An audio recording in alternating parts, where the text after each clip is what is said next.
When you buy a home, the list of things you need to think about seems endless. Real estate brokers, developers, general contractors, and subcontractors all claim to be working to protect your interests. But our investigative reporter Pam Zeckman found that getting burned is often as easy as signing on the dotted line. Pam. Who can you trust to build your home? Tonight, I look at some problems in the home building industry, from your builder down to local home inspectors in the city and suburbs. It's a big part of the American dream, building a home. The largest investment most people will ever make. But can you really trust that you're not going to get burned? I told him, I said, you know, you're very unprofessional. You have not lived up to anything that you have told me. I said, I have given you my money. I have trusted you, and you have done nothing. Victoria Thompson put $25,000 down on a new home in Homewood. 2 years later, the builder she trusted, George Venturella, left her with this empty lot. You know, there was nothing that I could do to make him get out there, dig a hole, you know, put the sticks up and put the house up.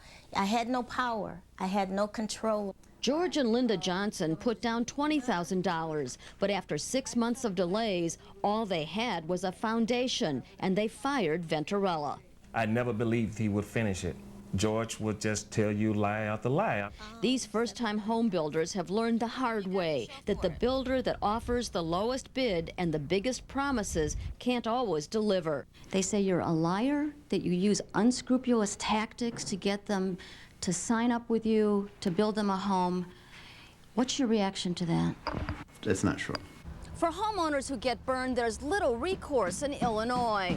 While 30 other states license home builders, Illinois licenses professions like manicurists, but not home builders. That means that often a homeowner's only option is to sue builders like Venturella, and many of his former clients have, like Victoria Thompson.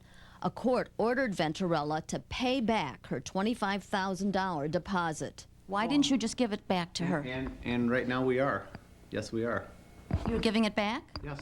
Venturella blamed some of the construction delays on the homeowners and his financial troubles at the time. Now, he tells us, he wants to settle all their complaints. We don't want anybody to have any ill feelings toward our company. Most new homeowners, like Michelle and Bob Mata, think they can trust building inspectors who are hired to enforce local building codes. We thought that's what they were there for, to make sure, you know, they build a safe and quality home. But Naperville inspectors weren't there when Darrellton Builders poured the foundation wall for their $500,000 home. It was our wedding gift to each other. We got married a couple months, you know, after we moved in, and yeah, it was a big investment for us. In June, the Matas discovered a suspicious crack in their foundation.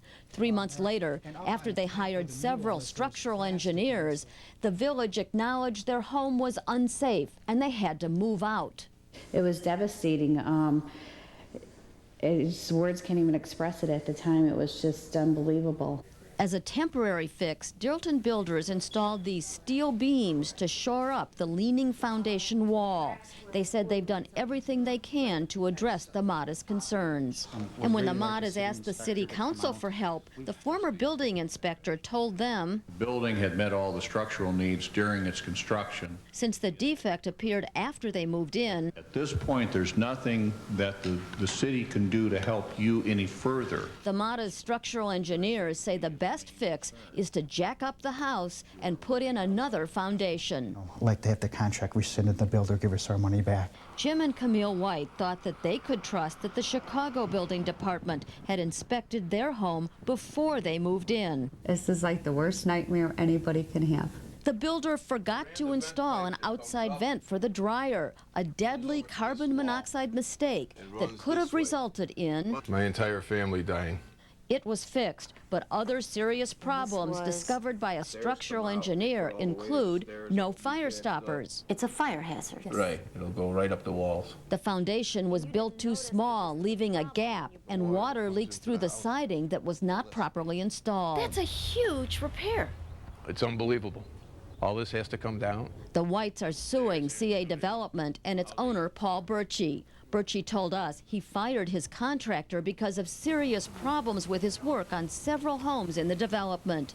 That's little comfort to the Whites. During heavy rains, their basement floods. The constant cleanup is taking its toll. I can't take this anymore. This sucks.